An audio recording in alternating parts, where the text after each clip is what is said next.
আসসালামু আলাইকুম রহমতুল্লাহ। বিসমিল্লাহির রহমানির রহিম। সম্মানিত ভাই বোনেরা, আসলে আজকে আমি কিছুটা বাধ্য হয়ে ভিডিওটা করতে এসেছি। বাধ্য এই জন্য যে আমি আমার প্রচণ্ড ব্যস্ততা। আমি গত কয়েকদিন থেকে এই বিষয়টা নিয়ে কথা বলবো ভাবছিলাম, কিন্তু আজকে বাধ্য হয়েছি। কেন সেটা আমি পরে ব্যাখ্যা করছি। বিষয়টা হলো অবশ্যই বাংলাদেশের এই বিপ্লবোত্তর পরিস্থিতি, স্পেসিফিক্যালি বিশেষভাবে যে আমার ভাষায় যে তথাকথিত মুজিব বন্দনা বা বঙ্গবন্ধু পূজা যারা করেন তাদের জন্য আমি আমার একটা বাস্তব ঘটনা বলবো। সেটা থেকে আমি অনেক কিছু তুলে আনতে পারবো বোধ হয়। এর আগে আমি কিছুদিন আগে জিল্লুর সাহেবের একটা অনুষ্ঠান দেখছিলাম। তিনি একজন তরুণ ছাত্র নেতার বা সে বোধহয় আবার মিডিয়া ব্যক্তিত্ব, ইন্টারভিউ নিচ্ছিলেন, সুন্দর কথা বলছিলেন। এর মধ্যে বারবার জিল্লুর সাহেব সেই বঙ্গবন্ধু এবং শেখ মুজিবের ব্যাপারে কথা বলছিলেন। আর সবচেয়ে বেশি আমার কষ্ট লেগেছে এবং যে কারণে আমি বাধ্য হয়েছি বলছি, যেটা আফম খালিদ সাহেব, তার একটা ইন্টারভিউ শর্ট দেখলাম। ইন্ডিয়ার সাথে উনি ইন্টারভিউ দিয়েছেন। Bangabandhu Sheikh Mujibur Rahman is it's a part of history. He is an architect of independent and sovereign country. His name, his contribution to the country cannot be erased, cannot be deleted. Cannot be deleted. His reward is honored by general people. যে উনি শেখ মুজিবের মূর্তি ওনার ব্যাকগ্রাউন্ডে রেখে একজন আলেম হিসাবে, যেটা আমি মূর্তি বলেছি অবশ্যই ছবি এটা, কিন্তু মূর্তি কেন বললাম, যেটা আমার মনে হয় যে হাদিস, সেই প্রশ্ন আমি পরে আসছে লা তাদখুলুল মালায়েকাতু বাইতুন ফিহি কালবুন আও সূরাতুন। আমি জানি আপনি যুক্তি দেখাতে পারবেন, দিবেন, যেহেতু আপনি এখন পলিটিক্স করতেছেন। যদি আপনি কোন পলিটিক্স থেকে আসছেন সেটা আমরা, ঠিক আছে, আপনি যেহেতু এই পর্যায়ে এসেছে আমরা কথা বলবো। কিন্তু আমি শুধু আবার কথায় ফিরে যাই, সেটা হলো উনি ইন্ডিয়ান মিডিয়ার যুক্তি দেখিয়েছেন যে বাংলাদেশের শেখ মুজিবুর রহমান বা তার ভাষায় কঠিন বঙ্গবন্ধু বাংলাদেশের আইকন বা এটা অবদানকে অস্বীকার করা যাবে না।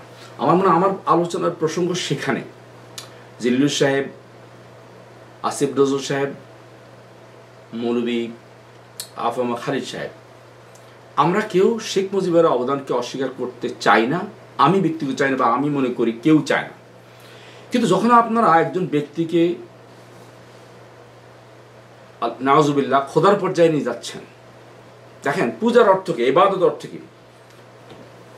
আল্লাহ বলছেন খালিদ সাহেব, ওমা খালাকতুল জিন্না ওয়াল ইনসা ইল্লা লিয়াবুদুন। এই ইবাদতের অর্থ কি? যেহেতু আসিফ নজরুল সাহেব আপনিও ধর্ম অনুসরণ করেন, আলহামদুলিল্লাহ, আমি শুনে খুশি হলাম। কিন্তু আপনি ইবাদতের অর্থ কি?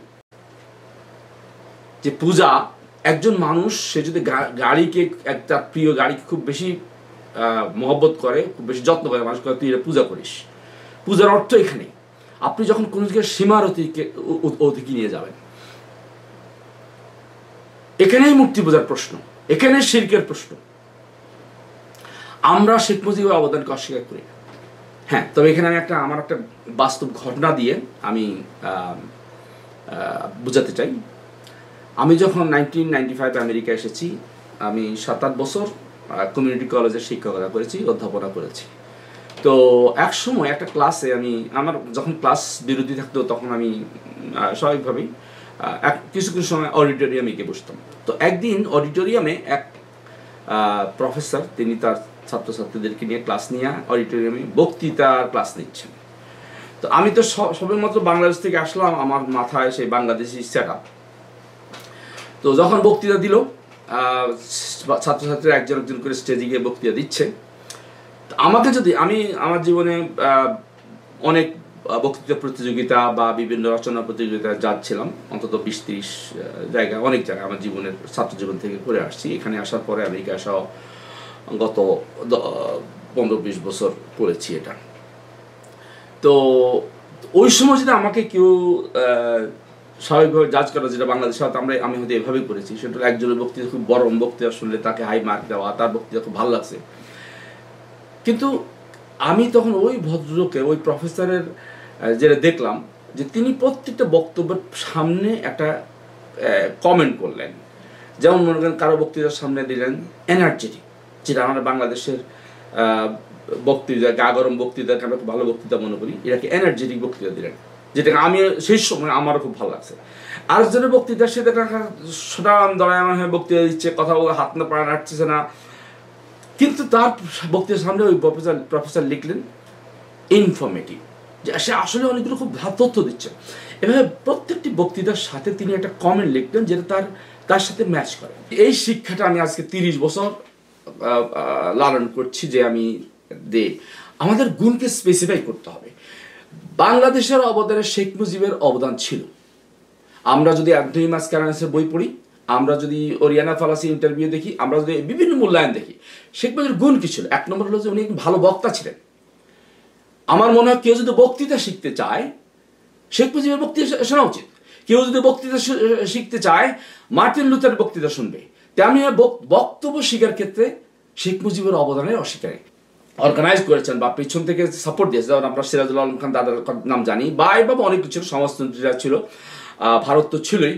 তো তারা দেখলো যে ওই আলাউদ্দিনের চেরাগের মতো একটা ছেলে, যে ছেলেটা ভালো কথা বলতে পারে, শেখ মুজিব ভালো কথা বলতে পারতেন, তার বক্তব্য সে বক্তৃতা ভালো, তিনি বক্তৃতা ভালো ছিলেন।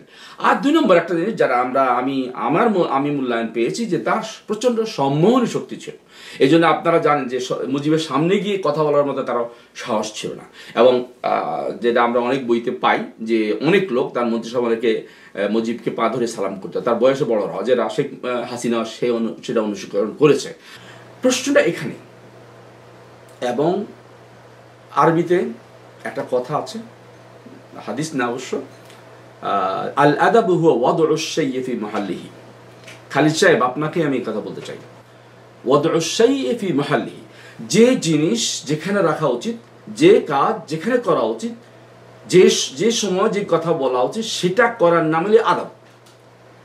বাংলাদেশের মানুষ হাসিনাকে প্রত্যাখ্যান করেছে, আওয়ামী লীগকে প্রত্যাখ্যান করেছে, আপনাদের দেবতা শেখ মুজিবকে প্রত্যাখ্যান করেছে।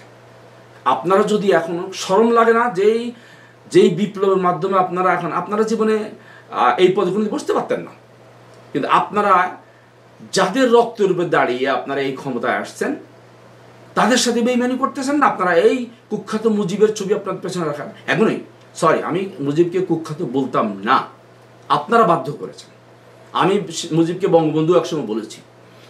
গোলাম মাওলা রনি যখন এমপি ছিলেন, তিনি একবার মিশিগান এসেছিলেন, তখন তার সাথে একই স্টেজে আমি বসেছি, তার পাশেই বসেছি। রনির খেয়াল আছে কিনা জানি না, তিনি তখন আওয়ামী লীগ করতেন, আওয়ামী লীগ এমপি ছিলেন সম্ভবত। সে সময় আমি বঙ্গবন্ধু বলেছি। আর রনি সাহেব তো সুন্দর কথা বলেন, খুব ইনি কথা বলতে পারেন, রসি কথা বলতে পারেন। যাক, আমি ওনার সে সময়ের কথা পছন্দ করেছি এবং বলেছি। তো মূল কথা যেটা, আমরা আওয়ামী লীগকে প্রত্যাখ্যান করতাম না, বা দেশের মানুষ আওয়ামী লীগকে প্রত্যাখ্যান করতো না যদি আওয়ামী লীগ তার সীমার মধ্যে থাকতো। কিন্তু আওয়ামী লীগ সীমার অনেক বাইরে চলে। খালিদ সাহেব, হুজুর, কোরআন হাদিস তো পড়েছেন, আপনি ফরগেট অ্যাবাউট দুনিয়া, ফরগেট অ্যাবাউট আকল। আল্লাহ কোরআনে বারবার বলছে লা তা'তাদু ইন্নাল্লাহা লা ইউহিব্বুল মু'তাদিন। আপনি কি মনে করেন যে আওয়ামী লীগ বাড়াবাড়ি করে নাই, শেখ হাসিনা বাড়াবাড়ি করে নাই? এই বঙ্গবন্ধু, আপনাদের বঙ্গবন্ধু দিয়েই তো আপনারা এই অপকর্মগুলো করেছেন। খালিদ সাহেব, আপনার নাম যখন প্রস্তাব আসে, তখন অনেকে আমাকে জিজ্ঞাসা করেছিল আপনার কথা। আমি তো আপনাকে চিনতাম না, তো সার্টিফাই করেছি, কিন্তু আমি আপনাকে একটা প্রোগ্রামে দেখেছি। আমার খুব বাল্য বন্ধু, ঘনিষ্ঠ বন্ধু, ইউনিভার্সিটি লাইফের বন্ধু প্রফেসর আহসানুল্লাহ ফয়সাল মরহুম, যিনি কোভিডের সময় মারা গেছেন, তার সাথে আপনি একটা প্রোগ্রাম করেছেন বাংলাদেশের ইতিহাস নিয়ে, বিশেষ করে বালাকোটের শহীদদের আন্দোলন নিয়ে। আমি সে সময় আপনার কথায় মুগ্ধ হয়েছিলাম। কিন্তু আপনি 1 নম্বর কথা, আপনি কাদের রক্তের উপর দাঁড়িয়ে ক্ষমতা আসছেন? আপনি তো রাজনীতি, কোন রাজনীতি করে জানেন, ভিতরে রাজনীতি করতে পারেন, আওয়ামী লীগের রাজনীতি হয়তো করতে পারেন, কিন্তু আপনি প্রকাশ্যে কিন্তু রাজনীতি করেন নাই বলে আমি জানি। আপনি এই ক্ষমতা যে আসছেন, কাদের রক্তের উপরে দাঁড়িয়ে আসছেন? সুতরাং আমি আপনাদেরকে এই উত্তরটাই দিতে চাই। আসিফ নজরুল সাহেব, যারা তসবির আনেন বঙ্গবন্ধুর নামে, যারা বঙ্গবন্ধুর এখনো ছবি পিছনে রাখছেন, হুজুর মাওলানা আহমদ খালিদ সাহেব, আপনি ইন্ডিয়ান মেয়েদের ইংলিশে আপনি ইংলিশ জানেন, ভালো কথা, আপনি দেখানোর দরকার নেই। পৃথিবীতে কোনো প্রতিভা, যেমন শেখ মুজিবুর রহমান সাহেব, উনি বঙ্গবন্ধু, তিনি জাতিসংঘে বাংলায় বক্তৃতা দিয়েছেন। পৃথিবীর প্রত্যেক দেশের মানুষই তার নিজের দেশে বক্তৃতা দেয়। কারণ আপনি বাংলায় কথা, আপনারা বাংলা কথা বললেও মানুষ বুঝবে, অনুবাদ তারা করে নিবে।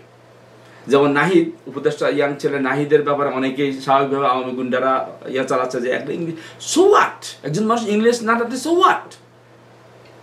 আমি যখন বাই দ্য ওয়ে বলি, আমি যখন শিক্ষকতা করতাম তখন স্বাভাবিকভাবে আমার এখনও ইংলিশে আমার অ্যাকসেন্ট আছে, তখন ইংলিশ ছিল। তো আমার অনেক ছাত্রছাত্রী, মুসলিম স্কুল ছিল, তো অনেকে আমার অনেক দুষ্টামি করতো, মানে করতো যে you don't know how to talk English.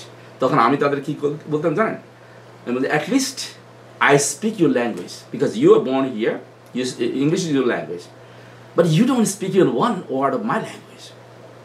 Shame on you. তখন তারা হাসতো। প্রশ্ন সেখানে, একজন লোক ইংলিশ না জানলে কিচ্ছু আসে না।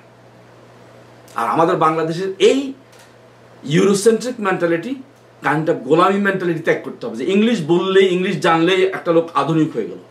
হ্যাঁ, অবশ্যই ইংলিশ না, ইংলিশ জানা উচিত, এবং যেসব ভাষার প্রভাব আছে ইংলিশ সারা বিশ্বে, ইংলিশ জানা উচিত। আমি এইভাবে দ্বিমত মোটেই করছি না, কিন্তু এটা দেখানোর কোনো দরকার নেই।